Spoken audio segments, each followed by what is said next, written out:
this session. Okay, this is now recorded. Siguro let's get a short review. Last time, if I can remember, we were just talking about the Cantor set. No? The Cantor set in our subject is denoted by big letter K. Now, what are the fascinating properties of K? In fact, diba, ang Cantor set isa yun sa mga pinaka-fascinating na set sa real analysis, or if not in real analysis, in all of mathematics. No? Isa sa mga pinaka-fascinating na set. Why? Kasi the Cantor set is a big set but a small set at the same time. Now, bakit big and small at the same time? Kasi yung pagiging big niya is based on one particular concept of size, and yung pagiging small niya is based on another of size. No? In fact, K is uncountable. So in terms of number of elements or in terms of cardinality, this set is quite big. Kasi mas marami siya kaysa sa mga integers, mga counting numbers, mga rational numbers. It's more than those sets in terms of cardinality. Yet, ang kanyang Lebesgue measure ay 0. So in terms of the Lebesgue measure that we have developed, no, when you say Lebesgue measure, ito yung paraan natin to measure sets in terms of Lebesgue measure. Parang generalization siya ng length. No? Yun yung pinakamagandang paliwanag. So in terms of length, if you may call it a length, kasi normally ang length ginagamit natin for an interval. Kapag ang set ay hindi na interval, parang awkward gamitin yung length. Ang ginagamit natin ay Lebesgue measure. Kung siya ay Lebesgue measurable. Okay? Ay ang Cantor set naman is a combination of closed sets. In fact, intersection siya ng mga closed sets, kaya siya ay closed sets then, therefore measurable. Okay? Yun nga. Kaya natin sinasabing siya ay big kasi siya ay uncountable. Kaya naman natin siya sinasabi na small kasi siya ay may Lebesgue measure na 0. Okay? Secondly,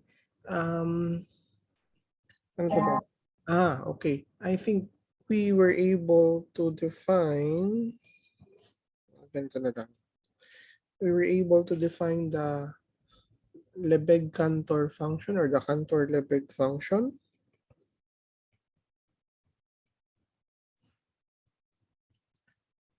O yung tinatawag nating devil's staircase. No?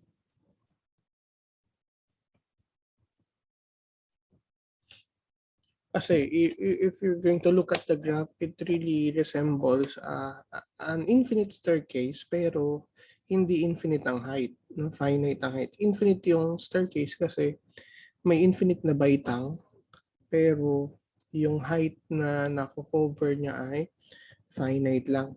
Now, the definition of the Cantor-Lebesgue function, ang notation pala natin nito yung phi, no?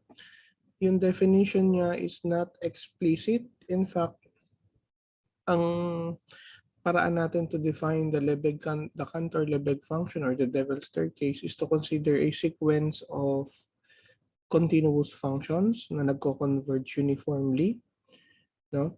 By a particular theorem from a previous lesson, dapat yung pointwise limit nun, kasi ang convergence ay uniform, dapat ang pointwise limit na yun ay continuous din. Yung pointwise limit na yun yung Cantor-Lebesgue function. I think I have a graph over here. No? Ito yung kanyang graph. Dinevelop natin siya from an iteration. Let me show you again that graph. You can remember, nag-start tayo dito sa interval from 0 to 1, and then ginagawa natin yung Cantor's process. Dinidelete natin yung open middle thirds. Tapos, ito dinidivide natin into powers of 2. Ito, powers of 3. No? Ayan yung second step. Yung third step. No? Ano kayong mangyayari in the end? Ang mangyayari in the end, may mga calculations tayong ginawa.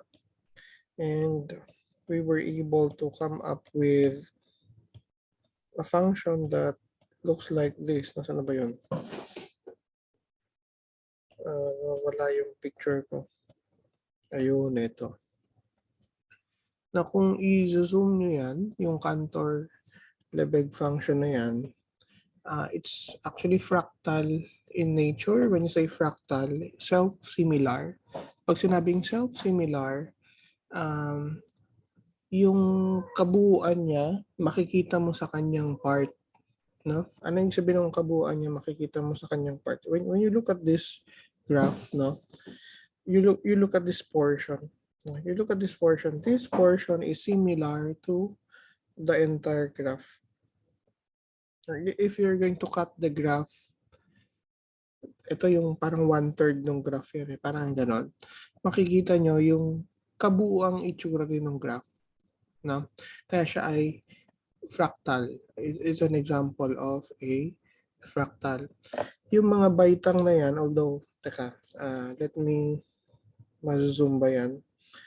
Hindi mapapakita actually kasi ang mga computer ay limited, no, into fine na yan. Kapag zoom in kung ganyan, no, nakita nyo. Pag zoom in nyo, yan. Parang ito ulit yung devil's staircase nyo. And if you keep on zooming, kapag zoom mo pa ulit itong portion na ito, yan. Yan lang din ulit yung Cantor-Lebesgue function. Paulit-ulit. And it will never end. The more you zoom in, no, parang parehas lang yung nakikita mo. Yun yung sabihin natin na siya ay fractal-like. Okay? Did you understand? Now, sabi ko nga, wala tayong formula for this. Ang ginawa natin, yung existence niya was guaranteed by the uniform convergence of a certain sequence of continuous functions. Kaya nga we were able to establish the following properties of the Cantor-Lebesgue function. Now, dahil nga siya ay limit ng sequence, uniform limit ng isang sequence of continuous functions, siya rin mismo ay continuous. No? By the way, it maps the closed interval 0, 1 to the closed interval 0, 1. When you look at the graph, no? Ito yung 0, 1. Ang image niya, 0, 1 din. No? Right? So, what else? Dahil lahat ng mga phi sub n, yung mga limiting, yung andag nito, yung sequence na ang limit ay phi, yung mga phi n, lahat yun ay increasing, although not strictly, kasi kapag sinabing yung Cantor-Lebesgue function, may time na siya ay constant, di ba? Pero never siyang bumababa. Yun naman yung mahalaga. Okay? Wait a minute, ha? Wait a minute.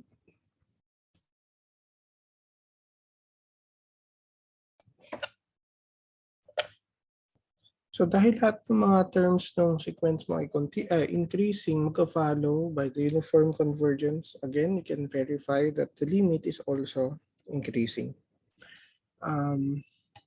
In fact, most of the time, when you look at the graph, no, kailan umaakyat yung graph?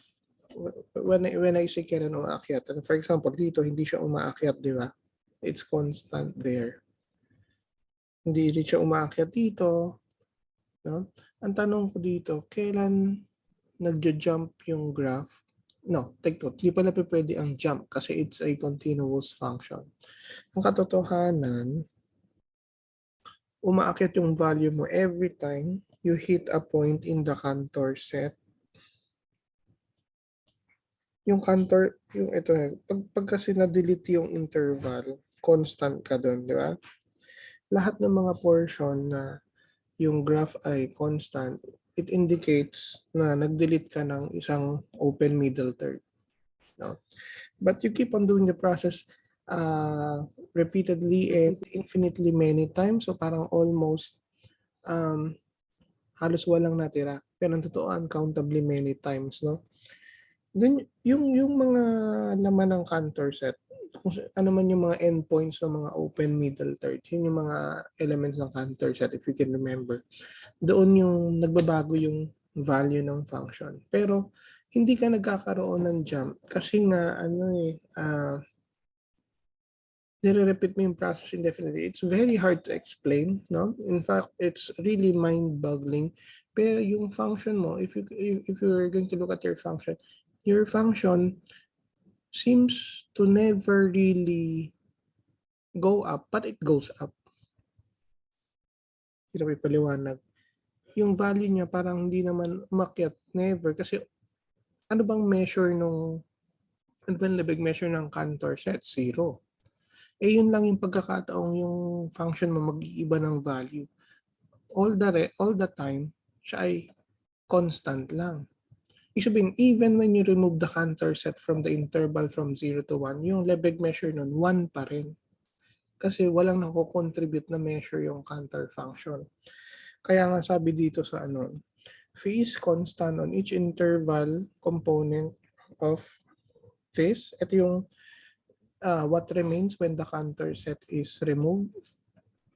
Hence, yung derivative niya ay 0 almost everywhere in 0, 1. Hindi ko sinasabing everywhere. When you say almost everywhere, the derivative is 0 on all x except possibly on a set with Lebesgue measure 0. No? And obviously, from the definition, ang image ng interval na 0, 1 must be the interval 0, 1 as well. Pero hindi actually yun yung fascinating. No? Ang fascinating dito, in fact, when you just look at the Cantor set is what remains na when you do the open middle thirds deletion. No? Kapag tinignan mo yung Cantor set na yun, yung image ng mga points na nandoon sa Cantor set, they comprise the entire interval from 0 to 1. Kumbaga, enough na yung mga nandun sa Cantor set kahit na maliit yung set na yun para over yung buong range ng function. Kasi kapag wala ka sa Cantor set, constant ka lang. No, yun yung ibig sabihin nito. Ang fascinating dito is that phi is continuous. No? K is a set with measure 0. 0, 1 is a set with a positive measure. Yet, the continuous function phi we're able to map K to the interval from 0 to 1. Imagine, no? Ito ay, kumbaga, these two are completely opposite. Yung isa, measure 0, yung isa positive 1 ang measure, di ba? Pero, na-map ng continuous function na phi, yung K papunta doon sa 0 to 1. So, if you will, let's say you were asked, kapag continuous ba ang isang function, does it map sets with measure 0 to sets with measure 0? The answer is no. Kumbaga, hindi na pre-preserve ng continuity ang mga sets na may measure na 0 kasi, ay mali, ang pagiging measure 0 ng isang set kasi posibleng may continuous function na mag-map sa isang set of measure 0 papunta sa isang set na ang measure ay positive. Yeah, so this is an example. And it's not very easy to construct an example of a function that does that. And this is one such example. Yung tinatawag natin Cantor-Lebesgue function. Now, for the details of the proof, I've given you the complete proof. Ito yung argument why the image of K is the entire interval from 0 to 1. I just want you to go over with this. Basically, properties lang ng mga measures ang ang ginamit dito, yung mga sub-additive property, etc. etc. Yan. Kasi mauubos yung time natin if we go in every detail. Ang importante lang naman dito, alam nyo ng image ng Cantor set ay yung closed interval na 0 to 1. Yan. In fact, it is so important that I have named it as a theorem. No?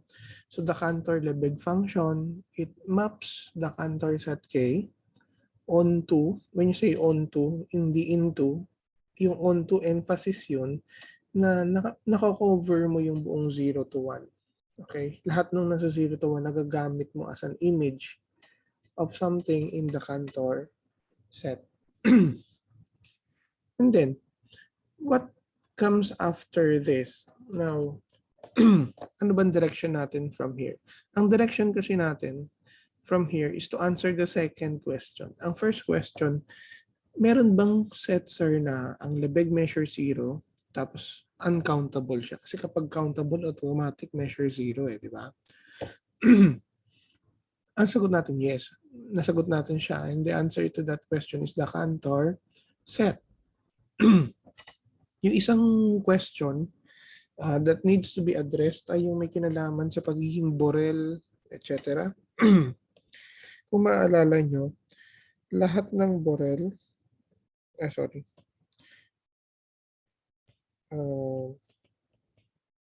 every Borel set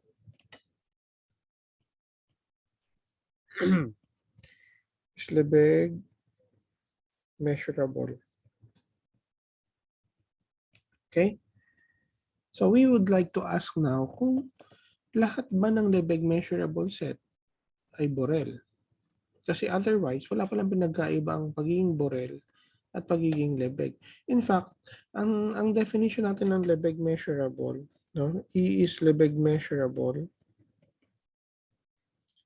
if there exists a Borel P inside E such that hindi masyadong nagdi-differ yung yung B from E in the sense na kapag sinubtract mo yung B from E as a set, what remains is a set with measure 0. No, kumbaga, ang mga Lebesgue measurable sets hindi masyadong naiiba sa mga Borel sets.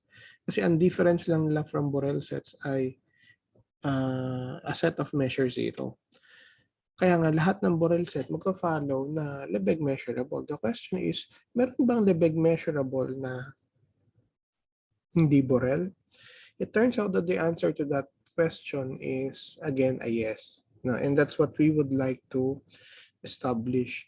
And we will establish that using the Cantor-Lebesgue function. Actually, it's not the Cantor-Lebesgue function that we're going to use. I-define ko yung another function na ito. So, tingnan niyo ito, ha? Si phi, yung Cantor-Lebesgue function. Okay? Magde-define ako ng another function. Ang ginamit ko na pangalan ay yung Greek letter na psi. No? Psi of x. For each x in the interval from 0 to 1, I define psi of x as the sum of x and phi of x. Okay? So, ito yung Cantor-Lebesgue function. Para ka nag-add ng x. Imaginein mo ngayon, when you go back to the original graph, yan. Let me, imaginein mo ngayon, ito yung y equals x eh. Straight line lang yun, di ba?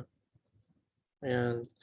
Yung pink yun yung f of x equals x. So, ano kayang itsura ng graph ng psi of x? Pag sinabing psi of x, i-add mo, halimbawa, ito yung x. I'll just give you an example. Ano ba ito yung x? Ano yung value ng psi of x? Ang gagawin mo, kung ano man yung height na ito, yan yung phi of x, di ba? Hindi. Yan yung x din yan. Kasi, yung red line, f of x equals x. Pero, mula dito hanggang doon, hanggang doon, no? Ito. Yan yung phi of x. So, pag i-add mo yung dalawa, No? Pagpapatungin mo yung dalawang yan. So, ang gagawin mo, kunin mo tong arrow na to, yung height na yan, ipapatong mo doon sa, siguro ganyan yun, no? Phi of x. Yung height na to ngayon, yung sum na yan, yun yung psi of x. The question, so ang mangyayari dito, even at points when the Cantor-Lebesgue function is constant, pag inad mo yung x, ang mangyayari, dahil strictly increasing yung x, yung sum na yan magiging strictly increasing.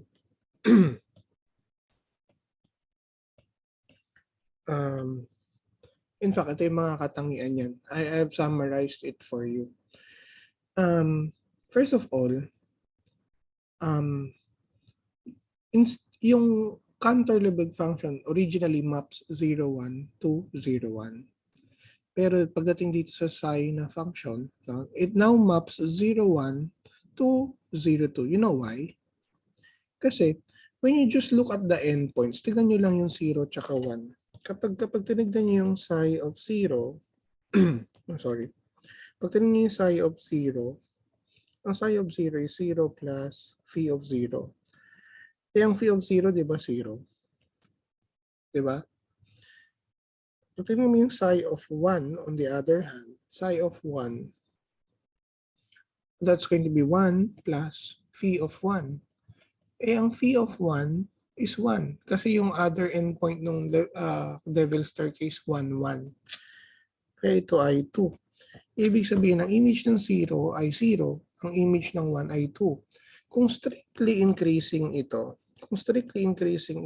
kasi ito increasing, yung sum na to ay strictly increasing. So kung nagsimula ka sa 0, dapat matatapos ka sa 2. Pangalawa, continuous kasi ito.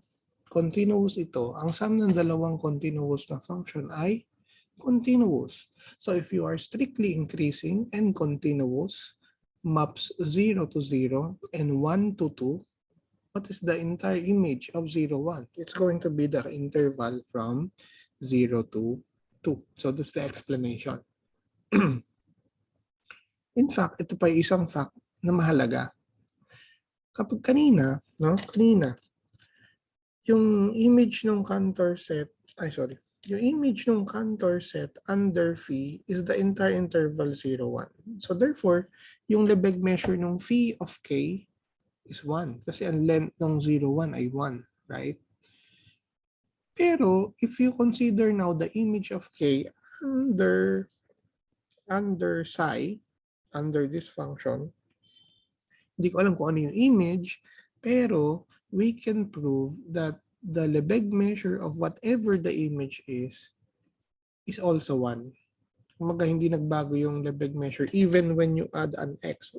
Alam nyo, weird yung mga nangyaring bagay kasi first of all, weird naman talaga yung Cantor-Lebesgue function. So hindi surprising na may mga weird property siya.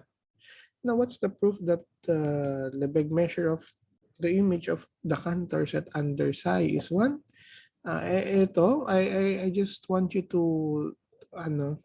read the details once again. Ito yung proof niya. Okay? It's provided in the slide. In fact, you have a copy of this. No? You have a non-moving copy, yung walang mga pause, di ba? So, tandaan nyo na lang, no? Just simply take note for me that the Lebesgue measure of the image of the Cantor set under psi is 1. O ganito lang. Ang kailangan nyo tandaan, yung psi of k positive ang Lebesgue measure. Yan. May mga theorems tayo from advanced calculus that you might want to recall, or kung hindi nyo man nare-recall, let's pretend that we have something to recall. Okay? Kapag ang continuous function, alam nyo, bijective, which been 1 to 1 and on to, dahil bijective siya, meron siyang inverse, no? Yung inverse ng isang continuous na function whenever it is bijective is also continuous. E di ba kasi ang turo sa inyo sa elementary math, let's say meron kang function na ganito. Let's say ang tsura ng function ay ganyan.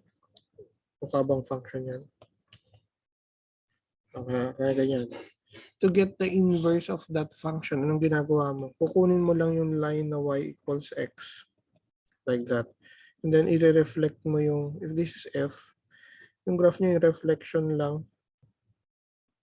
reflection lang doon sa sa line na y equals x. So, yung continuity is not really gone. Hindi nawawala yung continuity when you get the inverse as long as the function is bijective.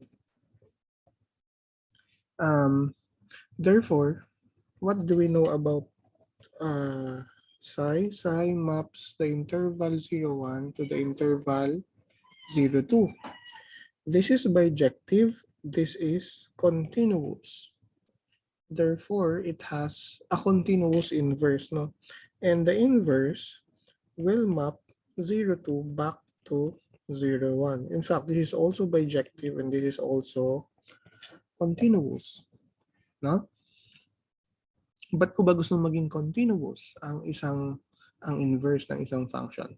Meron ako isusulat na property ng continuous functions na that I'd like you to always remember. Note, under a continuous function,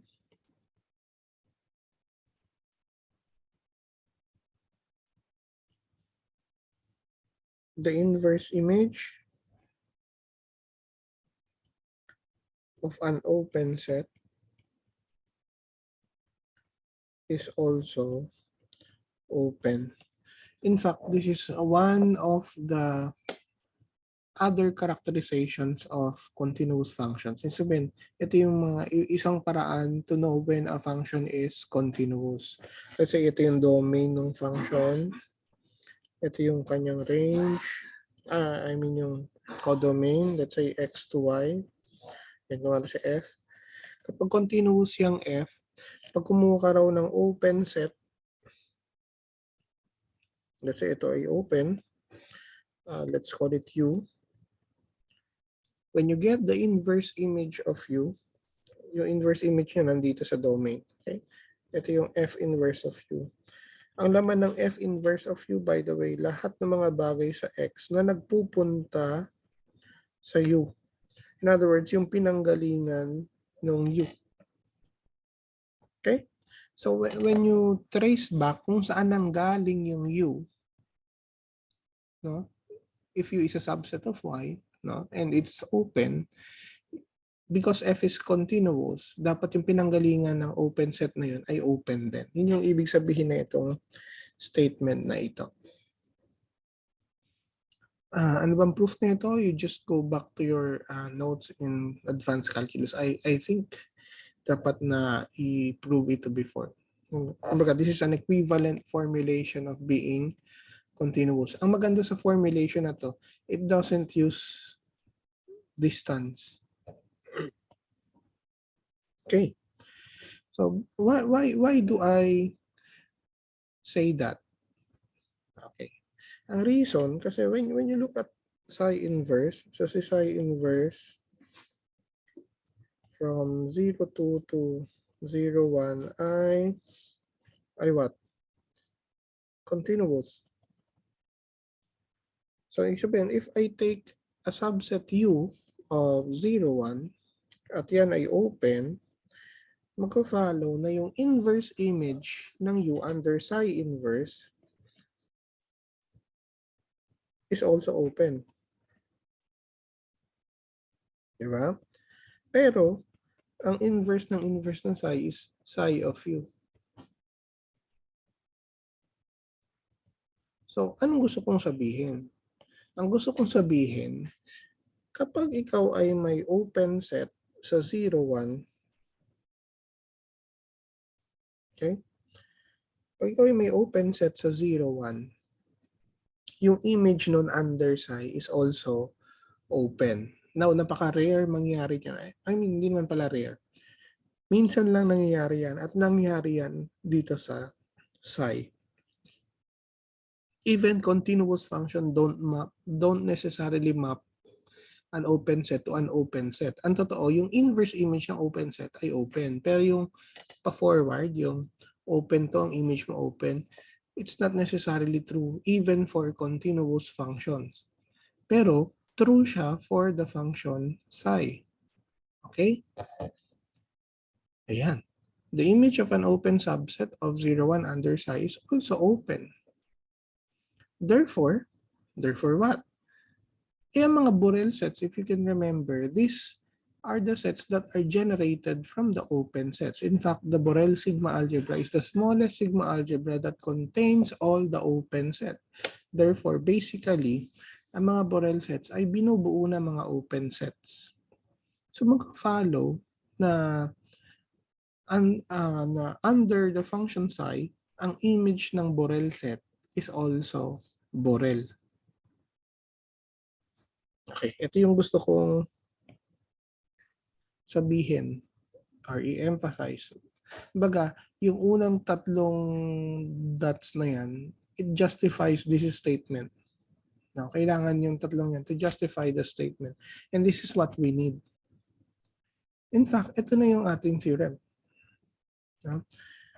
We're showing that there exists a Lebesgue measurable set that is not a Borel set. So, kumbaga, the collection of all Lebesgue measurable set is really bigger than the collection of all Borel set because there is something in this collection that is not found in the Borel sigma algebra. To prove, ganito, babalikan natin yung fact ng image ng K under psi has a Lebesgue measure of 1. And that 1 is positive, therefore this set has a positive Lebesgue measure. Now, if you can remember from a previous lesson,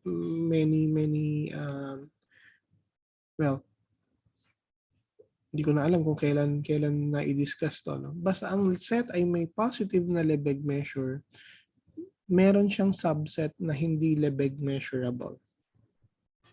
Okay?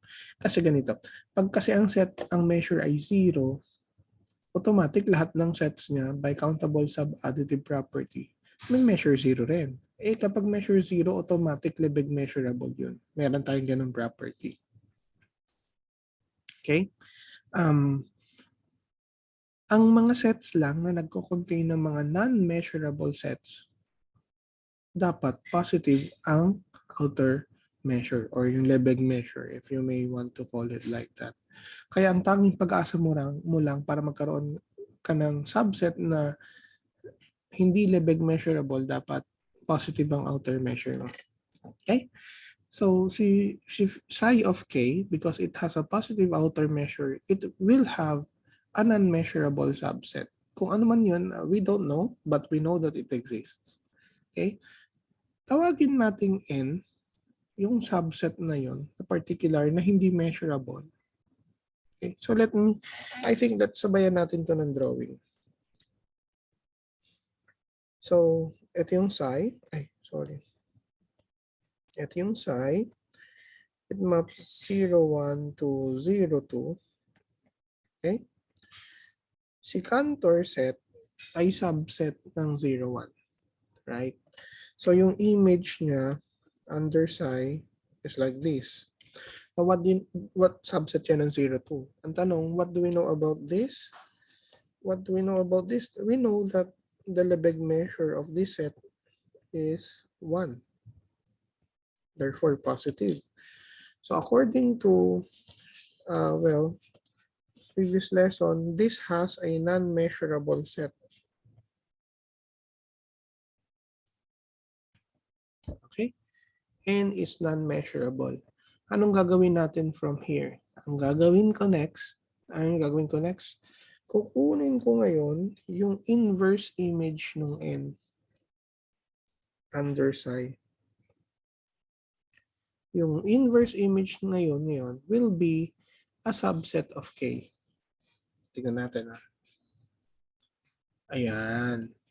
At yung inverse image na yun, I will call that, para lang hindi mahirap tignan, no? I will call that as M. Okay? I will call it as M. So basically, ang mangyari niyan, si M ay inverse image ng isang non-measurable na set. Okay? First of all, si M ay subset ng K. Diba? Ano ba si M? Sulat ko nga ulit. Si M ay yung inverse image ni N at yan ay subset ng K. So magka-follow ngayon ng image ng M ay si N. Diba? Siyempre, yun yung pinanggalingan ni N. Therefore, yung image niya, si N. Kayo ba yung nakakasunod pa? Medyo napasarap ako ng daldal dito. Do you still follow? Just look at the diagram. Hindi ba ako disconnected? Are you still there? Okay. Okay, thank you. Thank you. So what do we know about M? Ito yung alam natin. Si K kasi, ano to? Cantor set. Measure 0. So therefore, lahat ng subset niya, measure 0. So si M ay measure 0. Hence, measurable. In fact, Lebesgue measurable. Okay?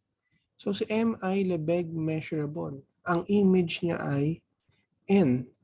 Isa to sa mga magandang bagay na na-produce natin. No?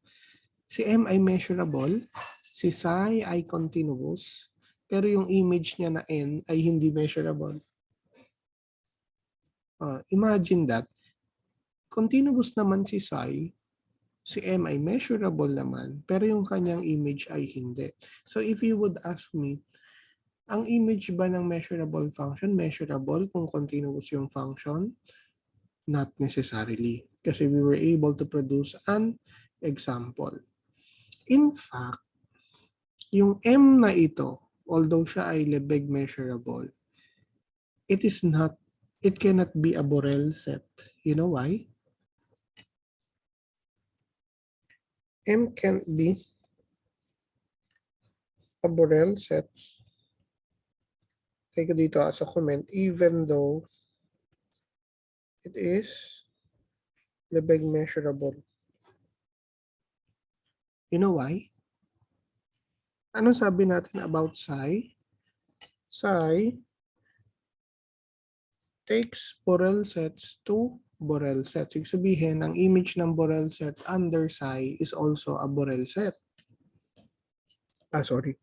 If M is Borel, kasi ang mangyari dyan, if this set is a Borel set, dapat daw yung image niya ay Borel set daw. Hindi pa pwede kasi si N ay hindi measurable. Diba ang Borel set automatic measurable? Right? Did you get the argument?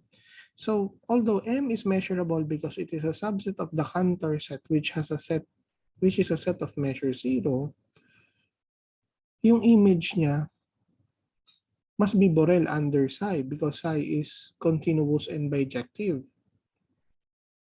But the image of M is N, which is non-measurable. So therefore, that's a contradiction. Therefore, M cannot be Borel. So even though M is Lebesgue measurable, M is not a Borel set. You understand? So anong example natin, sir, ng isang set na measurable naman pero hindi Borel set? Ang sagot, yung M.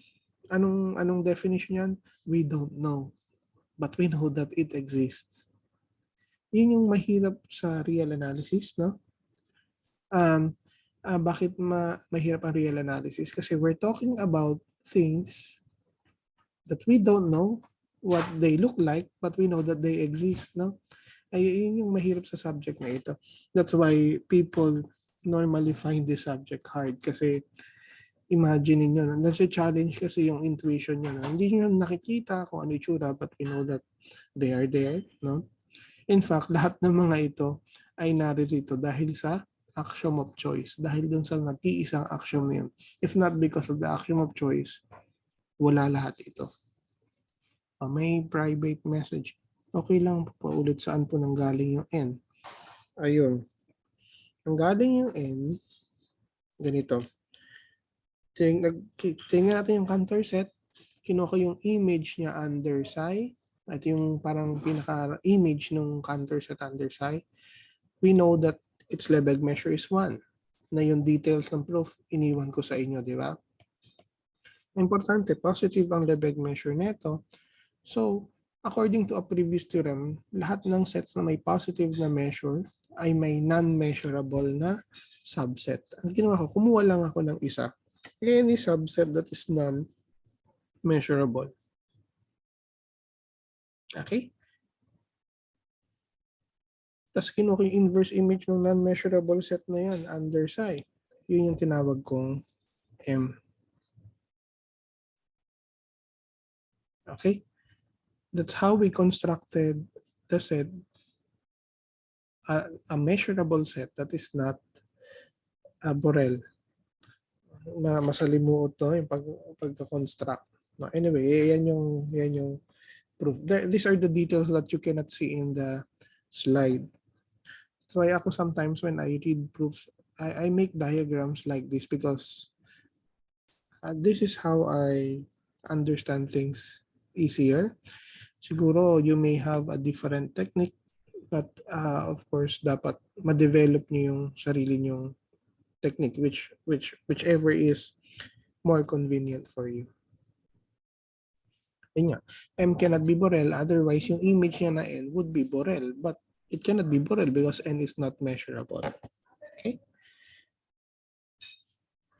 So, in summary, this set of slides showed two things.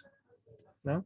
The counter set is an uncountable set with Lebesgue measure 0, so we are able to establish a set with those properties. Secondly, we were able to exhibit through the Lebesgue counter function. Actually, yung psi, but psi actually has the Lebesgue counter function as a component, di ba? That there is a Lebesgue measurable set, in fact, a subset of the counter set, which is not a Borel set. Yun yung M. Okay? So I think from here we can move on. So much of our time in the previous lessons ay dinevote natin sa pag-unawa ng mga tinatawag nating Lebesgue measurable sets or yung mga sets which are measurable. No? Sets. Measurable sets. Ang susunod ngayon ay yung mga tinatawag nating measurable functions. Kailan naman ang functions tinatawag nating measurable? Kasi marami tayo sa calculus ng iba't ibang uri ng function. Ang unang class ng function na inaral niyo yung mga continuous functions, and then inaral niyo yung mga differentiable functions, inaral niyo yung mga integrable functions, no? Yung mga tinatawag nating measurable functions, it encompasses all of this. When you say all of this, kasi hoda continuous ka, differentiable, integrable, lahat kayo measurable. Ibig sabihin, ito yung pinakamalaking class doon sa apat. No? It contains all of those three. Ito ngayon lesson natin. The lesson is about measurable functions. Meron lang ako konting i-recall.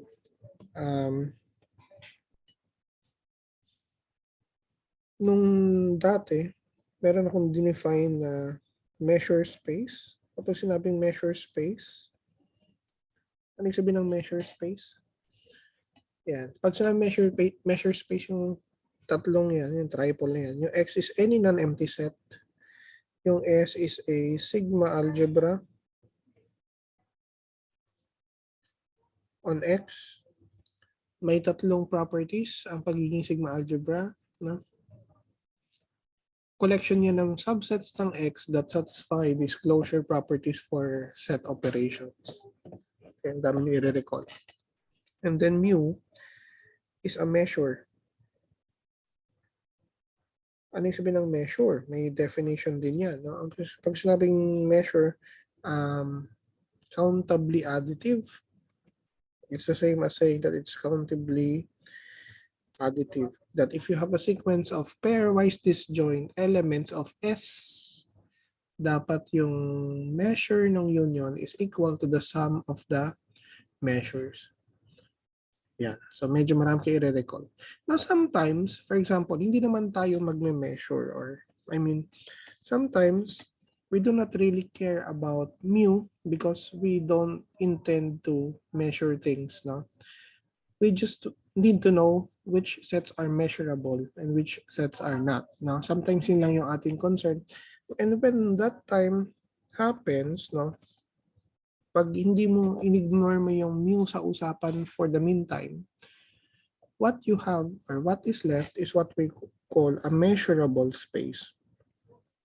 Iba yung measure space sa measurable space, ha.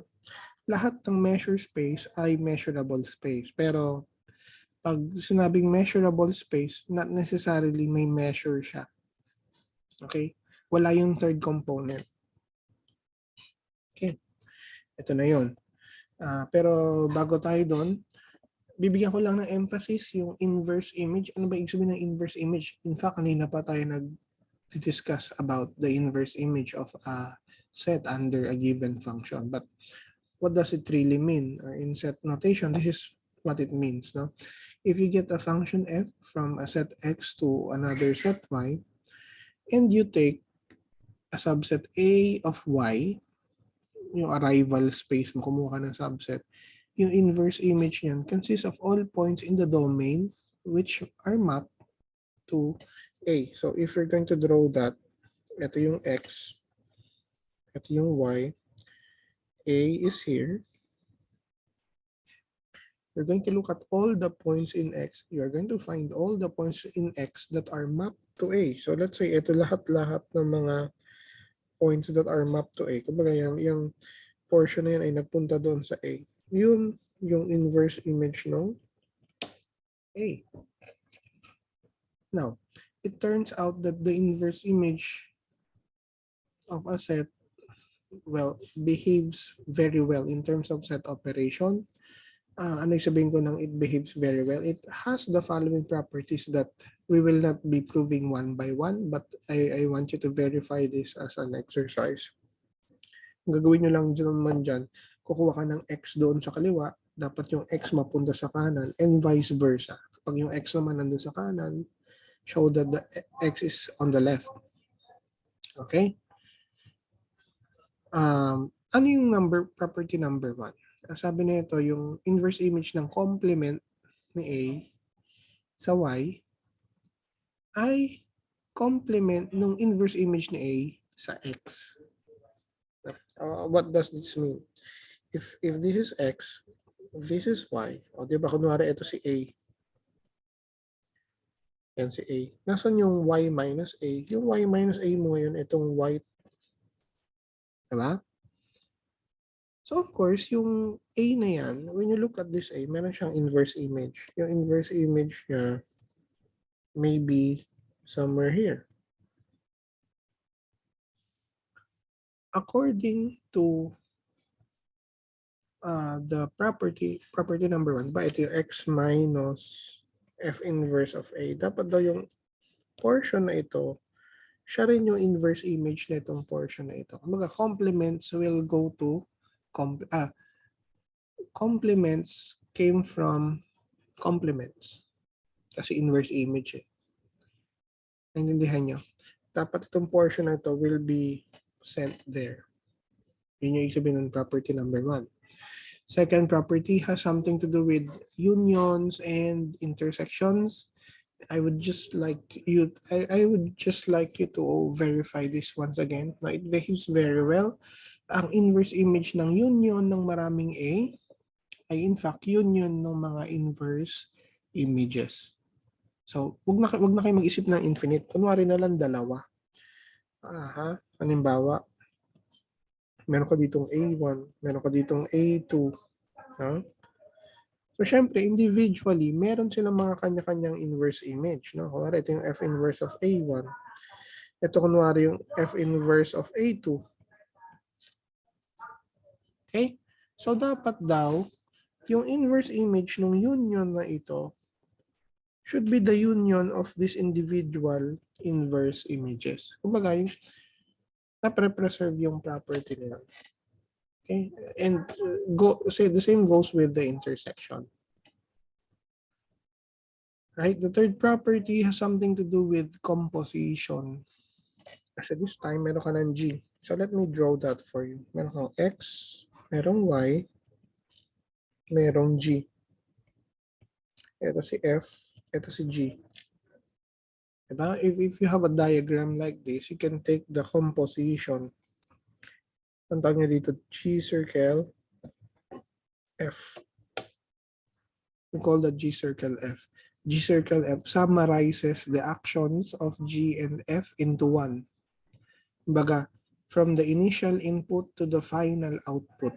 Yun yung composition. Okay. So if you now take a subset A of Z, no? Should you want to know the inverse image of, so syempre yung inverse image ng A under the composition nandito. Okay? Should you want to know this inverse image, an alternative route is to consider first the inverse image of A under G. Nandito yan sa loob ng Y. Diba? And then kung ano man itong inverse image ng A na ito under G, take the inverse image of that under F. Equal daw yan.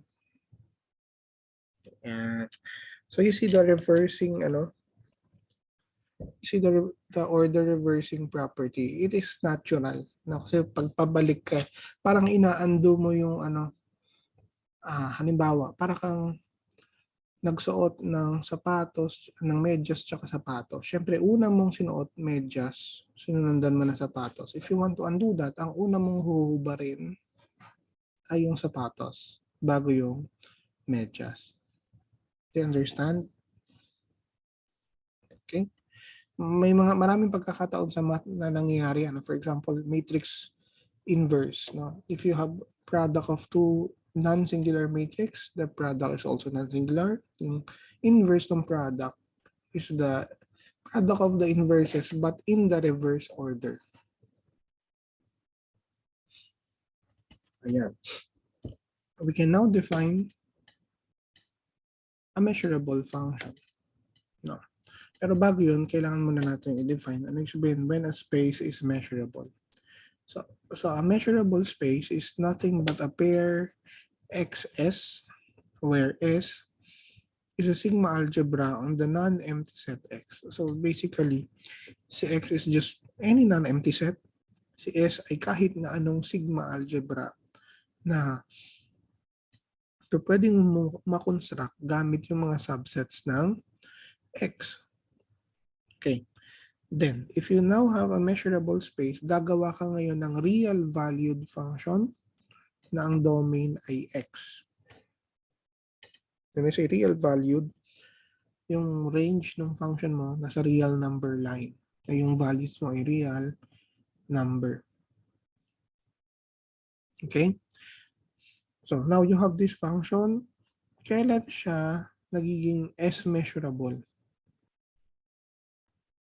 What do you mean by the word S measurable? Yung S na to has something to do with the choice of sigma algebra. Pag iniba mo yung sigma algebra, mag-iiba yung context mo ng pagiging measurable. Siyempre, kumbaga yung pagiging measurable ng function, it depends on what sigma algebra ang pinili mo. Right? Di ba maraming possible na sigma algebra on X? Just choose one. So kaya S measurable yan kasi it has something to do with S. For example, yung S na ito, kunwari yung X na pinili mo, real number line. And let's say yung S na pinili mo, yung Lebesgue sigma algebra, I mean the sigma algebra of Lebesgue measurable sets, yung papalitan mo to ng Lebesgue measurable. Kung yung sigma algebra naman na to, for example, is the Borel sigma algebra, ito papalitan mo ng Borel measurable. So nag-iiba-iba yung konteksto ng pagiging measurable depende sa sigma algebra na of interest. Okay? Ano yung condition? This is the condition. Titignan mo lahat ng mga Borel subsets ng R. Naku, marami yun, sir. Isa-isahin ko ba? Wala kayong choice. Ganun yung definition. You have to look at every Borel set B that can be found in R. Kailangan, pag kinuha mo yung inverse image nun, yung inverse image yun, syempre subset na ng X, no? Dapat yung subset na yun ng X, nakalista siya doon sa sigma algebra. Naintindihan niya? Dapat ang inverse image ng bawat Borel set dapat nakalista doon sa loob ng sigma algebra. Kung meron kang nakitang kahit isang Borel set lang ng inverse image ay wala dito sa S, automatic hindi na siya S measurable. So to maintain measurability, anong dapat mangyari? Kailangan pag chinek mo lahat ng mga Borel subsets ng R, chinek mo yung mga inverse images nila, dapat lahat yun nakalista sa S. Parang ang hirap naman maging measurable, sir. In fact, based on the definition, it's really hard, no? Kasi there are infinitely many Borel sets. And in fact, it's kind of diverse, no? Maraming itsura ng Borel sets eh. Pero makikita nyo later, ito yung ang pagiging measurable ay isang maluwag na property kasi it admits almost all kinds of functions that kung ang sigma algebra mo ay maganda. When I say maganda, halimbawa, ang pinili mo yung sigma algebra containing the Lebesgue measurable sets o kaya yung mga Borel sets. Kung malaki yung sigma algebra mo, mas maraming function may include. In fact, it will include all the functions na napag-aralan nyo buong buhay nyo. Meron bang function na hindi measurable, sir, kapag Lebesgue sigma algebra ito? Yes. Siyempre, the fact na merong mga non-measurable na sets, meron ding mga non-measurable na functions. You will see that. Siyempre, lahat ng mga sets na nandun sa S, tatawagin natin din S measurable. So yung word na S measurable, we are using it for two different contexts. Una, kung siya ay set, dapat para S measurable, nandun siya sa loob ng S. Kung siya ay function, dapat itong condition na to ay naka-hold. So ngayon, meron na tayong dalawang bagay na ginagamitan ng word na measurable, set, tsaka function. Okay, so these are just some quick remarks.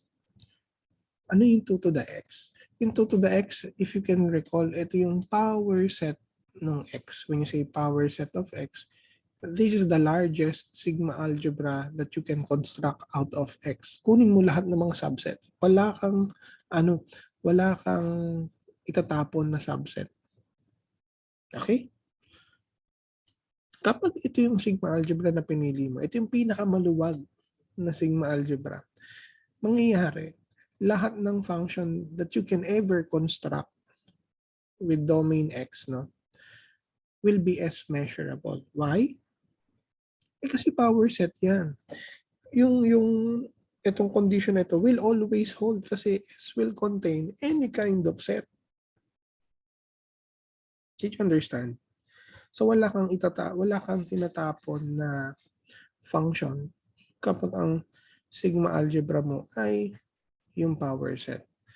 And of course, this example is not interesting at all kasi mula ng usapan, any kind of function will be S measurable.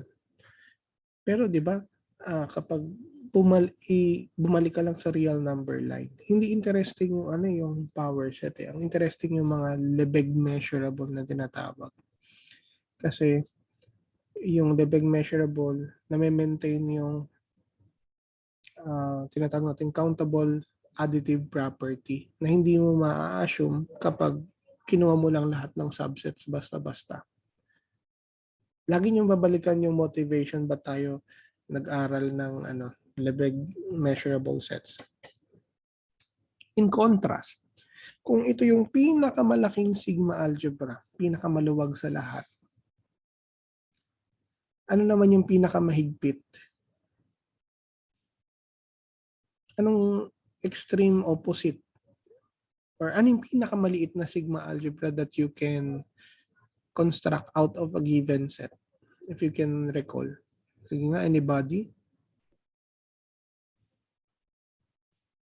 If the power set is the largest sigma algebra on X, what is the smallest one?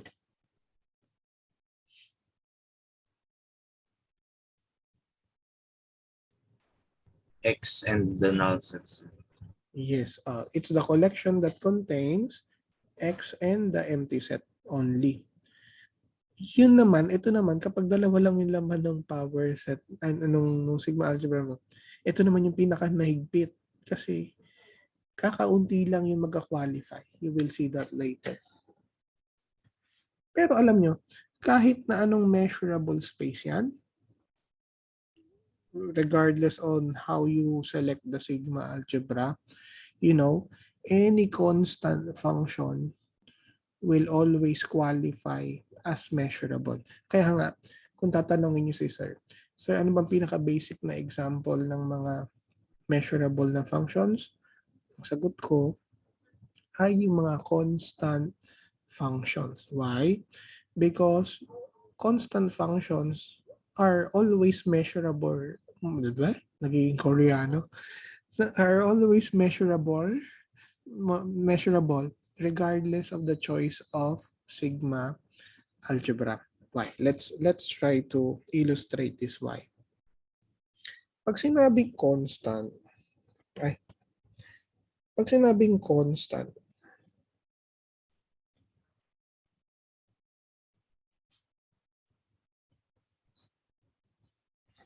isa lang yung value niya, no? Kahit na ano yung kahit na anong input mo, yung image mo will always be one number. Right? Yan ang definition natin ng constant. O yung range mo ay iisang point lang. Okay? So why is this measurable? So kunwari ito yung measurable space.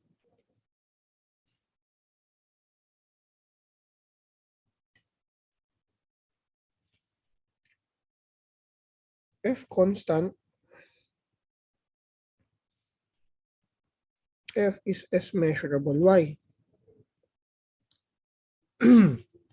Sagot din ito. Ano ba yung condition para maging measurable? If you will recall, yan. Kailangan mong i-check na bawat Borel set, subset ng R na kukunin mo, dapat yung inverse image niya nasa S. No? So, kukuha ka ng arbitrary na Borel set sa R. So, sino yung Borel dito? Si B. Okay. We need to show that the inverse image of B is what? Is in S. Okay? Is in S. You know why? Kasi ganito. There are two cases to consider. Kung yung C ay nasa B, may C tayo, di ba ito? Yung constant na yon. Kung yung C na yan ay nasa B, saan equal yung inverse image ng B?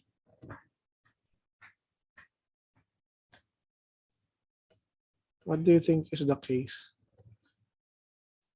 If C is in B, what do you think is the inverse image of B? By the way, by definition, the inverse image of B contains all X in capital X that are mapped to all the elements of B. Pero remember, F is constant. Ang value niya lang na nag-iisa ay C. Pagkatapos yung C mo pa ay nandoon sa B. Di ba? Therefore, basta si C ay nasa B, lahat ng nasa X pupunta lang sa B kasi si C mismo ay nasa B. Kaya ang inverse image mo ay X. Did you understand? Kasi lahat ng bagay sa X ay nagpupunta sa C. Eh ang C nasa B. Therefore, ang inverse image ng C ay B.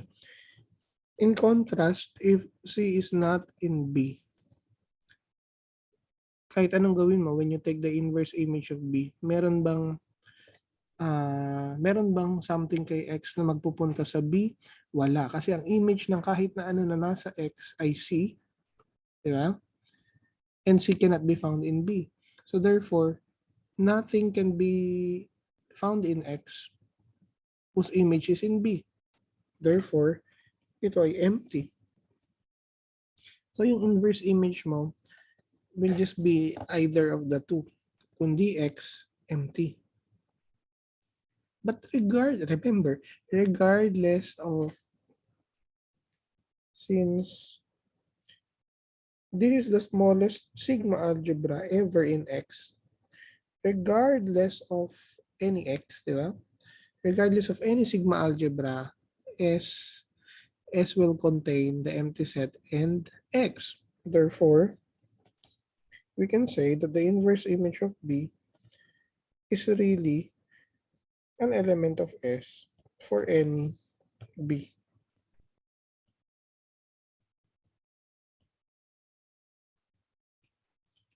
Did you understand the argument? Do you understand the argument why constant functions are the basic examples of um, measurable sets? Kasi kahit na kapag kasi constant ang function, ang inverse image ng isang Borel set, kundi X, empty set lang. Nagiging X kung yung C ay nasa B, nagiging empty kung yung C ay wala sa B. But any sigma algebra contains the empty set and X all the time. Therefore, the inverse image of any Borel set will always be in S. Therefore, what? F is S measurable as claimed. Okay? So kung again, ang sense na itong number 2, if you would ask what is the most basic type of measurable function, the answer is constant functions. Kasi ang constant functions, lagi siyang measurable. Kahit na anong measurable space or measure space ang kukunin ninyo. Alright? Ito yung tinatawag nating pinakamahigpit na measurable space. Kapag yung sigma algebra mo only contains the empty set, ito yung extreme other end. Kanina power set, lahat ng function measurable. Kapag naman ang sigma algebra mo is the trivial sigma algebra containing the empty set and X, this time, the only function that will qualify as S measurable are the constant functions. Nothing else. Naintindihan nyo? So, balikan natin. Pag power set, ang S, lahat ng function mo ay measurable. In general, kahit na ano yung S, lahat ng constant functions ay measurable. In fact, in the extreme end, if you only consider the empty set and X as elements of your sigma algebra, kung ito lang yung mga measurable sets mo, ang mga functions na magka-qualify lang as measurable ay yung mga constant functions. Why? Let's see. If and only if yan. Yung pag ganito, done. Kasi lahat nga ng constant functions ay laging measurable regardless of S. Ay, prove natin dito yung pag ganito. So, i-assume natin that F is S measurable where S only has this, the empty set and X. Anong kailangan mangyari dito in the end? Sige nga sa chat box, anong kailangan mangyari dito? What do we need to show here?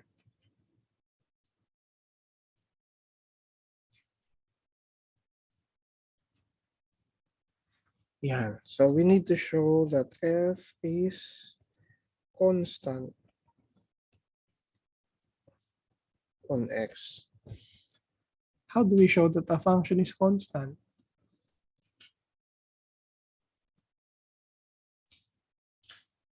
Kailangan isa lang yung value. Diba? How do we do that?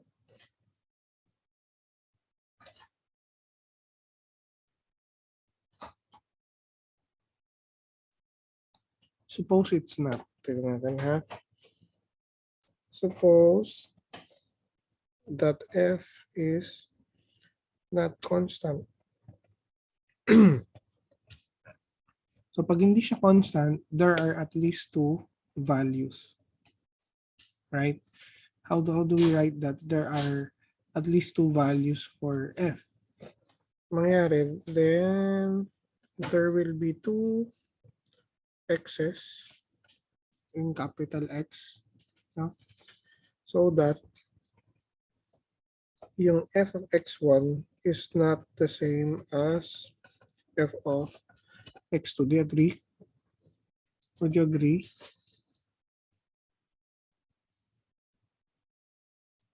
Okay. So, tawagin natin C1 yung f of x1 and C2b f of x2. Sorry. Tama ba? Ano bang gusto natin mangyari? Then what?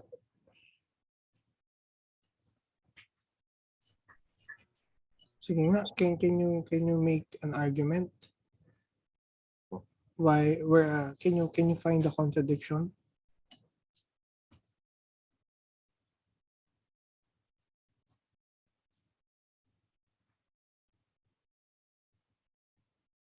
Pero ito. Itong singleton na to is Borel. Di ba? That's a Borel set in R, singleton. Tapos, kukunin mo yung inverse image niya. Because we are under the assumption that f is S measurable, kung ito ay Borel set, then what? F inverse of this must be in S. Correct? It must be in S. But, you see, itong ano na to, yung x1 ay nandiyan sa f inverse na yan. Why? Kasi si x1 is one among those that are mapped to C. So therefore, si x sub 1, nandun siya sa inverse image. Ulit. Si x1, ang image niya under f is C1. Therefore, si x sub 1, nandun siya sa inverse image ng singleton that contains C. Di ba? So, f inverse of C1 is not empty. Meron siyang laman si x sub 1. Di ba? Tama ba? Meron siyang laman si x sub 1. Therefore, hindi siya empty. Ang laman lang ng S, empty and X. If it's not empty, sino siya? Therefore, yung inverse image na yan should be X. Wala nang iba. Anong magiging implication yan? Ha? Ano magiging implication yan? It will mean to say that f of x will be equal to C1 kahit na ano yung x sa x. In particular, si x sub 2 nasa x. So therefore, si f of x sub 2 dapat equal din sa C1. Contradiction. Why? Why is this a contradiction? Since f of x1 is not the same as f of x2. Look at this. Inassume na natin na hindi constant yung function. Pero ang nangyari sa dulo, lahat ng x din sa x, magmamap lang doon sa C1. Did you get the argument? So therefore, f must be constant.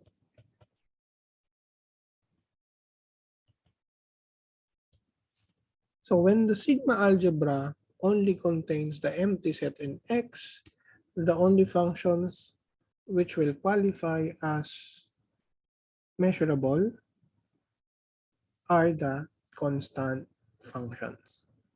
Okay? Siyempre, hindi rin interesting to. Napakakunti naman ng mga functions natin na measurable. No? We don't want this to happen. So let me give you another example. Okay. So, si XS again is any measurable space. So, ibig sabihin kahit na anong klaseng sigma algebra si S. Then I want you to fix a measurable set E. When you say measurable set E, a particular element of the sigma algebra S. Okay? Dapat yung S na to ay yung maarting S. Itong S na to maarte, ito. Mali ako ng pagkakatype. So si E ay kahit anong measurable set. Let us define the function chi, this is the Greek letter chi, parang sa chi square, di ba? Chi E, ang definition niya from x to r is as follows. Dalawa lang ang value niya. Ang value nito kung D1 or 0. So definitely hindi siya constant na. 1 siya kung si x ay nasa E. 0 naman kung si x ay wala sa E. Alright? Yun lang. Parang switch ng ilaw. On or off. Right? Ang tawag, and then we can prove that this kind of function is S measurable. Basta yung E ay nasa S. Okay? How do we show that it is really the case? Kasi tingnan nyo, kuha ulit kayo ng kahit anong Borel set.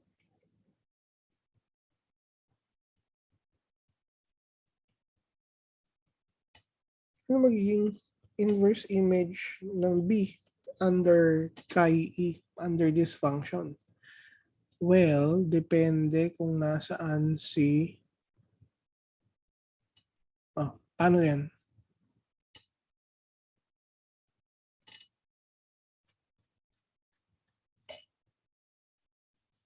Paano ito? How do we show that this is in S all the time?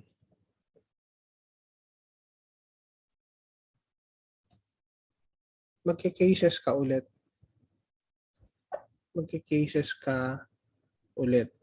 Paano magka-cases? Halimbawa, pag parehas yung 0, 1 nasa E, ano inverse image ng B? Ang inverse image niya ay X. Kasi dalawa lang naman ang values ng chi E, kundi 0 or 1. If both 0 and 1 are in E, ibig sabihin, yung buong X, papasok lang sa loob ng E. Diba? Okay. Paano kung parehas silang wala sa E? Pag parehas silang wala sa E, anong inverse image mo? Empty. Hindi ba? Kung si 0 naman ay nasa E, tapos si 1 wala sa E,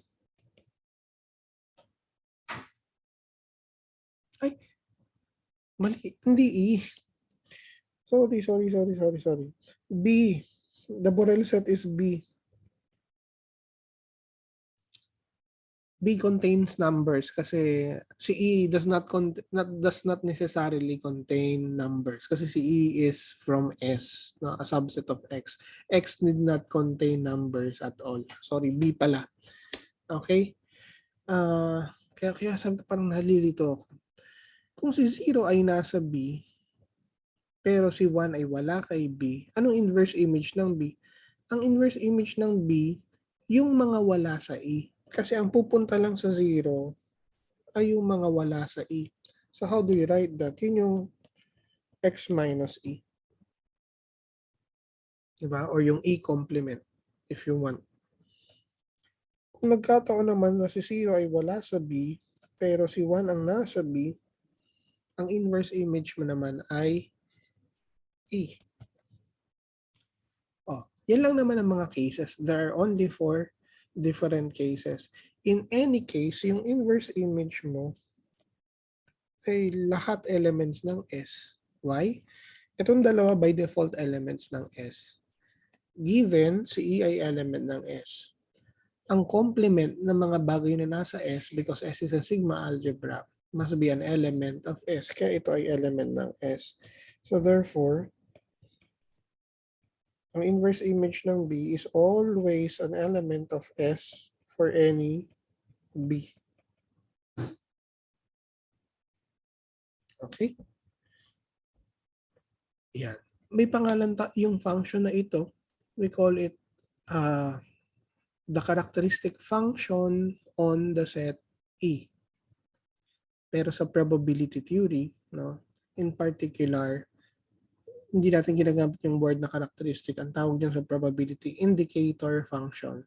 Because it indicates whether a particular sample point is in the event or not. One siya kapag random variable siya. By the way, sa probability theory pala, kapag probability space ang pinili nyo, pag probability space ito, ang tawag natin sa mga measurable functions, random variables. So parang kumbaga kung i-relate nyo ito sa probability theory, pinag-aaralan na natin na ngayon ay yung mga random variables. Tapos later pag-uusapan natin yung Lebesgue integral ng isang measurable na function. Yung value ng Lebesgue integral sa probability theory, ang tawag nyo doon yung expectation. May counterparts yan. Ayun na nga, ito na yung sinasabi ko. In a probability space, kapag ito ay probability space, sabihin ito ay kahit na anong set, ito yung normally omega yata ang ginagamit sa probability. I don't know. Maybe omega. Si F, sigma algebra, sa probability yata ang ginagamit na term ay sigma field, kaya F ang ginagamit. Pero parehas lang yan. Kasi P ay probability measure. Kapag sinabing probability measure, measure lang siya na ordinary. Except may additional requirement ka na ang P of X ay required na 1. Ang measure ng buong space ay 1. Yun yung additional na requirement para matawag na probability space. Ang symbol na ginagamit sa characteristic function is not chi-e. Sa probability theory, ang mga statisticians, they like to use 1e. Kasi nga dalawa lang ang value niya, kundi 1, 0. 1 siya. This is to remind you that if you are in E, the value is 1. If you are outside E, the value is 0. We call that the indicator function on E. Ano bang famous na example ng characteristic function? Halimbawa, look at this. Look at the characteristic function on the set Q. No? Okay. Kung ang E nyo ay Q, okay. At ang X natin ay R, by the way, ang universe na kukunin natin ay R din, dalawa lang ang value nito, 1 or 0. 1 if X is in Q, and 0 if X is not in Q. O, diba? Ito yung function of 1, if x is rational, 0. If x is irrational, ito yung another way to write the function. If you can remember, we have a name to this function. Diba? Sa advanced calculus, you call this as the Dirichlet function or the Dirichlet function, however you want to call it. It's the Dirichlet function, it's the Dirichlet function. If you remember the Lebesgue integral in advanced calculus, this is one example of a function that is not that is not Riemann integrable on any closed interval. But as you shall see later, because this is an indicator function or this is a characteristic function, it will be a Lebesgue measurable. This will be a Lebesgue integrable function, and its Lebesgue integral is actually 0. So nakahanap tayo ng function na hindi siya Riemann integrable dati, but it will be integrable in the Lebesgue sense. Later, we will talk about this function. Okay. There is something that I need to prove. Ano ba yung kailangan ko i-prove dito? Bakit ba natin to sinidiscuss? Kasi di ba, kung ang motivation pala nung nung next na theorem ganito, napakarami ng mga Borel sets para isa-isahin mo yung mga inverse images. Nagkataon lang yung mga previous examples ko. Simple kasi yung definitions nila. That's why it's kind of easier to check kung siya ay measurable or hindi. Pero in general, the definition is very hard to use. Why? Because most of the time, it will not be possible to check all the inverse images of every Borel set and expect that ma-check mo isa-isa kung nasa S yung inverse image. That's very hard to do. Now, the next theorem will somehow present you an alternative way to show that a given function is S measurable by just considering a fewer collection of sets than the Borel sigma algebra. Kasi maraming mga Borel sets di ba? So, mas sabi na itong next theorem, kung ang inverse image ng mga bagay na ito, itong collection na ito, ay nasa S, measurable ka na. You don't need to look at all the Borel sets. See? Pero before proving that theorem, I need to show the following lemma first. Okay? So, here you get a measurable space X and a function F. Now, what is this collection C? Ang laman ng collection na C na to ay lahat ng mga subset ng R, okay, ng inverse image ay nasa S. Sige. Have some time to think about the set C. Anong laman nito? Ulit. Ang laman ng C, ito yung X, ito yung R, ito yung F. Kuha ka ng A sa loob ng R, get the inverse image. Kung yung inverse image na to ay nasa S,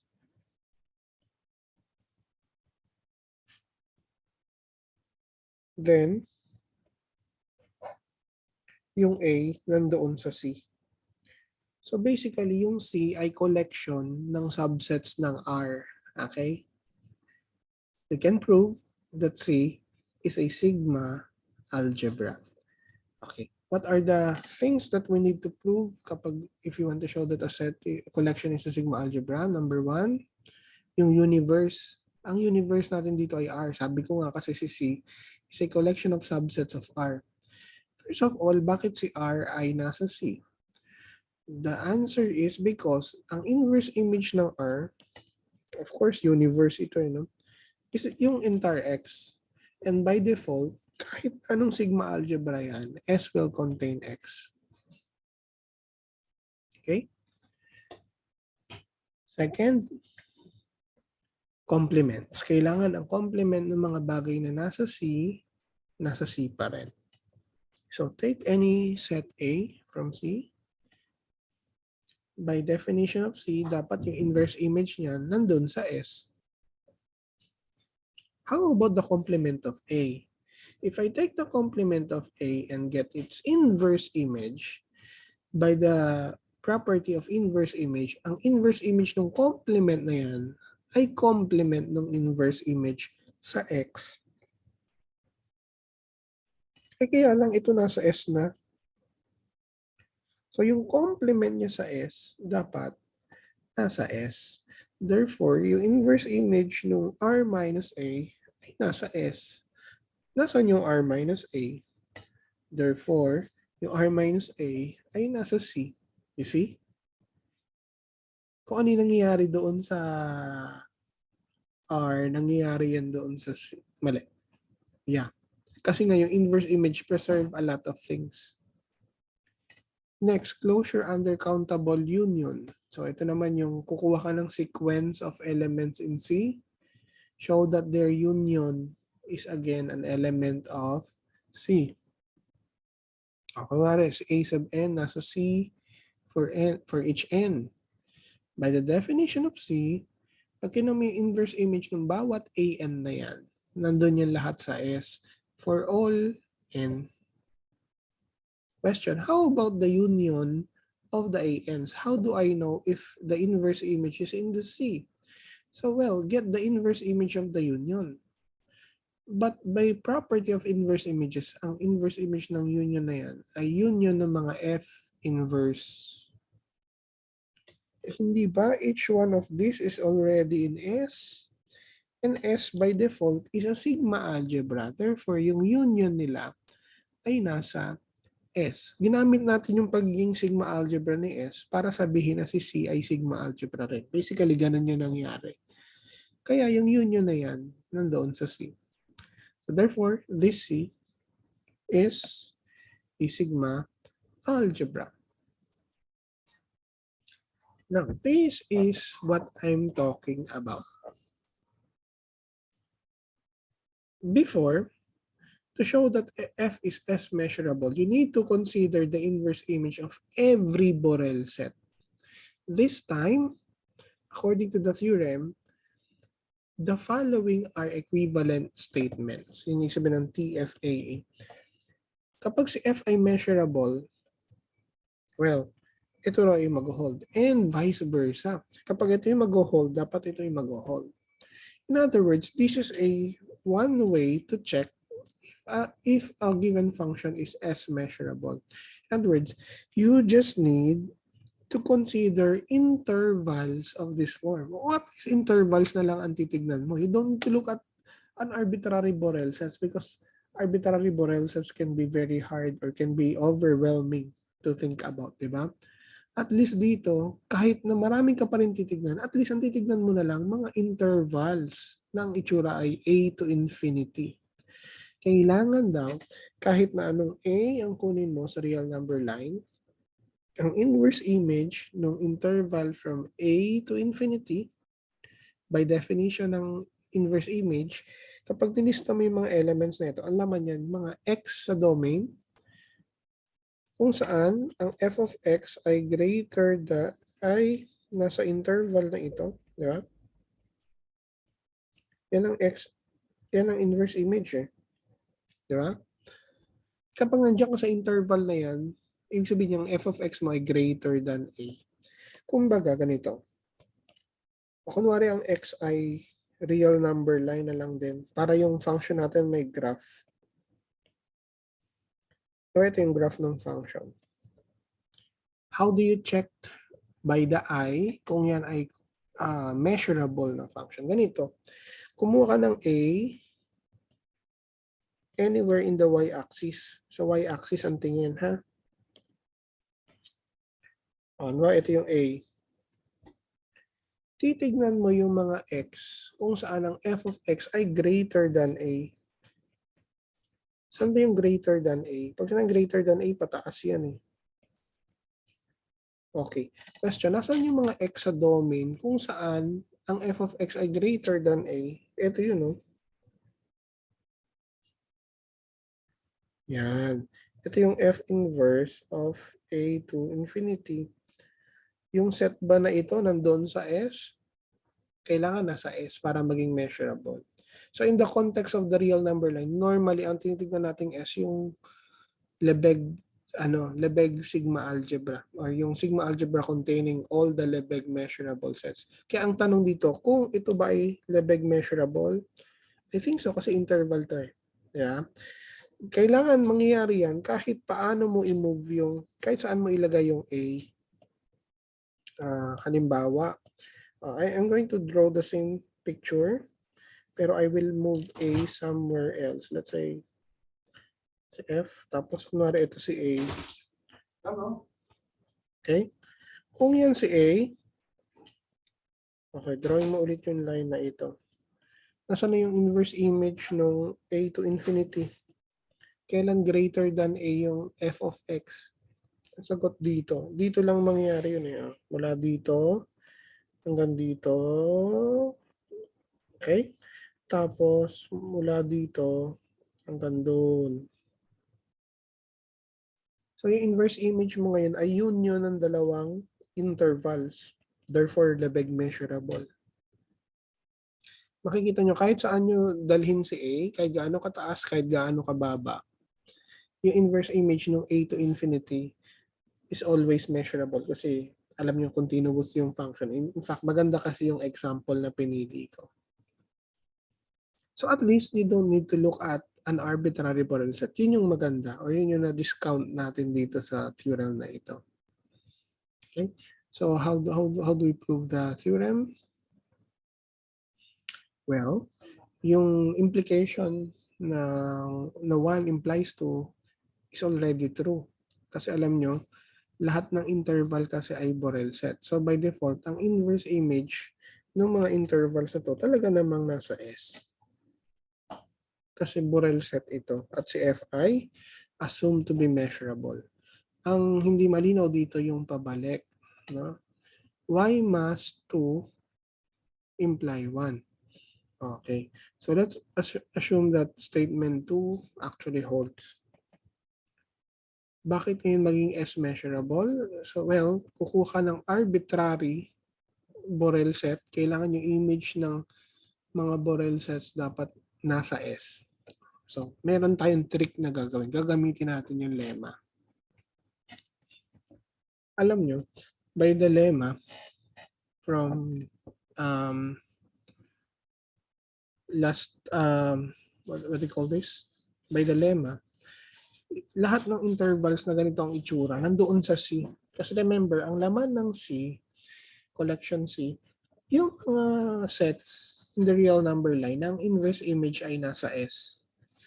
By number 2, by statement number 2, ang inverse image ng A to infinity ay nasa S palagi, kahit na ano yung A. Kaya lahat ng intervals of this form ay nasa C. Because C is a sigma algebra, pag kinuha mo yung complement ng mga intervals of this form, so, anong itsura ng mga complements nila? Ganitong itsura. So the sigma algebra C will also contain intervals of the form negative infinity to B as close to yung B. Kasi ang complement ng mga ganito, ganyan, di ba? Right? When you take the complement of this, ang complement niyan pag ganito. Right? Thus, alam nyo, lahat ng intervals na ganito ang itsura, nasa C rin. Why? Kasi kapag ganyan ang interval mo, intersection siya actually ng A to infinity tsaka ng B to minus infinity. Ito yung intersection mo. Di ba? Kaya ang intersection ng dalawang bagay na nasa loob ng isang sigma algebra remains in the sigma algebra. So lahat ng mga intervals na ganitong itsura ay nandun sa sigma algebra. Also, every open interval of this form is in C. Alam nyo bakit? Kasi yung open interval na ito ay union ng mga intervals na ganitong itsura. How do I know this? Well, i-drawing na lang natin so you can understand. Let's say ito yung A, ito yung B. Hanapin natin yung A up to B minus 1 over N. Pag nagsubtract ka ng 1/n sa B, or ito yun, maliit lang yung 1/n na yan, di ba? So yung interval na tinitignan natin dito ay ito hanggang ganon. Okay? Pag lumalaki yung n, ano nangyari sa 1/n? Lumiliit. Kaya yung blue interval, lumalapit yan na lumalapit sa B, ganyan. Ganyan yung itsura yung habang lumalaki si n. So ang union ng mga blue sets na yan will be the open interval from A to B kasi yung mga blue intervals yan will never reach B kahit na anong gawin mo. Kaya ang union nila only is the open interval of the form. But remember, C is a sigma algebra. Sabi ng previous sentence, lahat ng ganito nasa C. So therefore, lahat ng ganito nasa C. Ang union ng mga bagay na nasa C ay nasa C. Therefore, every open interval in the form of AB is in C. Now, hindi ba lahat ng open set sa real number line, if you can remember from advanced calculus, every open set in the real number line is basically a countable union of disjoint open intervals. Kumbaga, lahat ng open intervals open. Kung meron ka mang sets na open tas hindi open intervals, they are just made up of a countable number of open intervals. Theorem yun sa advanced calculus. Ang bumubuo lang sa mga open sets, mga open intervals. Union, countable union of open intervals. Therefore, every open set must be in C. Alam niyo bakit? Kasi nga lahat ng mga open intervals na bumubuo sa mga open sets ay nasa C. Ano ba ang Borel set? Ang mga Borel sets ay gine-generate ng mga open sets. The Borel sets forms the smallest sigma algebra that contains all the open sets. Because C contains all the open sets, therefore, C contains all the Borel sets. So if C contains all the Borel sets, by definition, F inverse of B must be in S by the definition of C. F inverse of B must be in S kahit na anong Borel set C, B. So that's the reason why we prove the lemma. So for us to somehow, well, prove this easily, na hindi na natin kailangan gawin yung proof nun sa loob ng proof. So from now on, this is what we're going to use kapag if we want to show that a function is measurable or S measurable. Normally, ang start ng proof, you let A be in R, you show that this is in S. Okay? Na meron pala akong notations na i-introduce sa probability theory. No, I want to always relate this to probability theory kasi I know that you are all familiar with probability. So kung ito yung probability space, no? Ang mga measurable functions o yung mga tinatawag nating F measurable is called a random variable. In fact, yun yung definition, ito yung formal definition ng random variable. So a random variable on omega is any function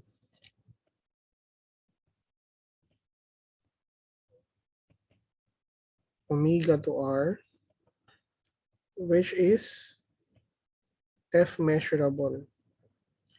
Kung sinabing F measurable, dapat yung ibig sabihin yan, pag sinabi F measurable, dapat for any A,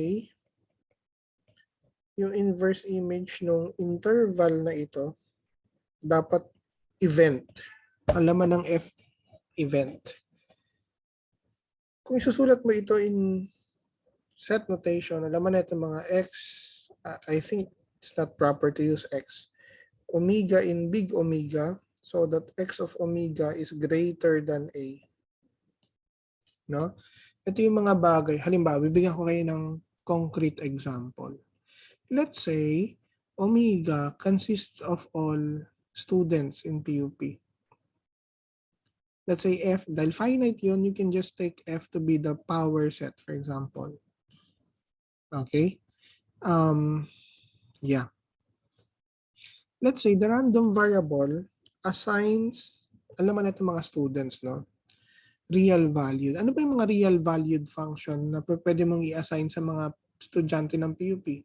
For example, kung si omega ay estudyante ng PUP, let's say x of omega is the height of the random student. Na kapag si omega nanso capital omega, tinatawag nyo ng random. Ganun siya kapag nasa statistics ka na. O di ba real number yan? No?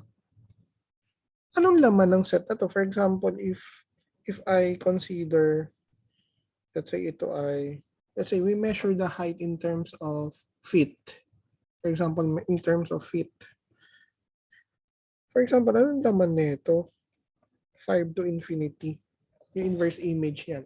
Ang inverse image niyan, ang laman nito ay lahat ng mga bata na ang height ay greater than 5 feet. Na?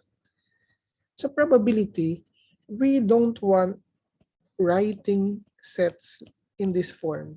No? Normally, sa probability, pinapaikli natin to, ina-abbreviate natin using the following symbol. Kapag nakikita nyo sa probability, ang laman nito yung mga sample points kung saan ang height ay greater than 5. Ang laman nito lahat ng mga students na ang height ay greater than 5. Nakita nyo, nire-require natin na nasa F siya para siya ay may probability. Kasi hindi natin pwedeng i-measure hanggang wala ka doon sa F. This is the reason why you can actually measure the probability that X is greater than 5. Kung yung set na to wala sa F, hindi nyo pwedeng i-measure yung probability na yun. Naintindihan nyo? Naintindihan nyo? Yun yung yung connection niya sa probability. Iba lang yung notation natin sa real analysis, pero basically, they are the same. Now, in the previous result, we may actually replace, pero pwedeng ibahin mo yung intervals na i-check mo. Imbis na yung interval na a to the infinity, you can replace it by any collection of subset as long as that subset generates all the Borel sets. Ano ba yung mga example? Yung mga complements na itong mga to. No? For example, ito pala. In a probability space, a random variable is just an F measurable function, X, from omega to R. Yan ang definition natin na random variable. So, for example, ito, bakit alam kong nasa F ito? Kasi, yung, ano na to, yung interval na to, if you can remember, it is the complement of R, of B to infinity. Property ng inverse images, this is basically omega minus x inverse of B to infinity. Sabi nung theorem, ito'y nasa F. Therefore, yung complement niyan ay nasa F. Do you understand? Anong laman nito? Ito yung mga balik tayo sa height ng student. Ito naman, lahat naman ng mga estudyante na ang height ay hindi lalagpas sa B. Okay? So, itong set daw na ito ay event. Ibig sabihin, probability can be measured. Yun yung ibig sabihin natin ng event. These are the sets where probabilities can be assigned. In fact, totoo yan for any B. Kaya sa probability, you can define the following function. You can define the following function. May function ka na ang pangalan capital Fx, no? Fx at B is defined as the probability that X is less than or equal to B. Yung probability ng event na ito.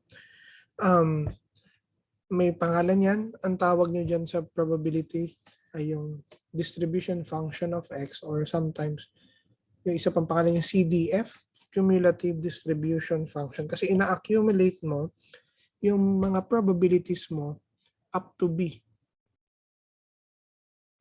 Di ba? Na-accumulate niya yung mga probabilities mo, B pabalik. Baka kung normal distribution yan, ito yung B pabalik. Ayan yung ano. O ibang usapan yung density function, no? May ganyan din sa real analysis pero tsaka na natin pag-uusapan. O, nirelate lang naman sa probability theory, no? When you were, nung nag-aaral kayo ng probability, tapos na yung probability theory, di ba? Ha? Na tapos na ba kayo ng probability? Ano ang pangalan ng course nyo? Mathematical Statistics?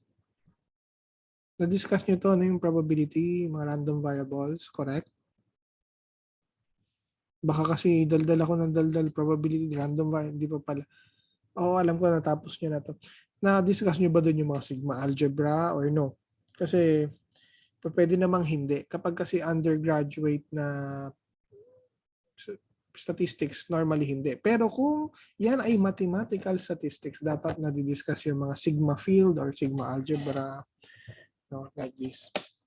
So ngayon, dapat makikita nyo na yung resemblance. Makikita nyo na yung probability theory ay example lamang sa general theory ni Henry Lebesgue. Ito yung kanyang general na theory, para example lang siya. Ito meron tayong particular case lang, na may particular case lang tayo. Kung sakaling yung domain ay yung universe na X ay subset din ng real number line. Kasi kanina wala naman akong, tulad kanina yung domain, yung omega mo, laman mga PUP students, no? Hindi numbers ang laman nun. Pero kung yung domain mo ay yung subset ng R, so ito parang R to R to. Okay? Meron tayong particular types of measurable functions. We say that F is Borel measurable kung ang inverse image ng mga Borel sets ay Borel. Kasi the Borel, kumbaga dito, yung S na kino-consider nyo is the Borel sigma algebra. Okay? Kailan naman Lebesgue measurable ang isang function? Lebesgue measurable siya kung ang inverse image ng mga Borel set ay Lebesgue measurable. So dito naman yung S natin, nire-replace natin by the Lebesgue measurable sets. Yung M, yung script M na maarte dati. No? Ang laman ng M, lahat ng mga Lebesgue measurable. Mga sigma algebras yan. In fact, the Borel sets are found inside M. Lahat kasi ng Borel subset ay measurable, pero Lebesgue measurable. Pero hindi lahat ng Lebesgue measurable ay Borel. Ayan. Kaya, based on the previous lesson, we know that these two definitions are quite different. No? In fact, lahat ng Borel measurable will be Lebesgue measurable as functions, but not every Lebesgue measurable function will be Borel because there are subsets of R which are Lebesgue measurable but not really a Borel set. Ayan. Kaya nga kapag Borel measurable, Lebesgue measurable but not conversely. Siguro, we will stop at this point and we will continue. Ito yung slide number 8 up to 25 pa lang tayo. There are certain properties of measurable functions which are worth noting and we will be discussing them next time. So, ang importante ngayon, na i-introduce ko na sa inyo kailan ang function measurable. No? Ano yung sabihin ng measurable na function? Well, it depends kung anong sigma algebra ang i-consider. No? Yun yung sagot. Next meeting will be the general properties and why do we study measurable functions? Makikita nyo, ito yung mga functions na i-integrate natin gamit yung Lebesgue integral. Okay, so we will continue next time. I'm going to stop the recording.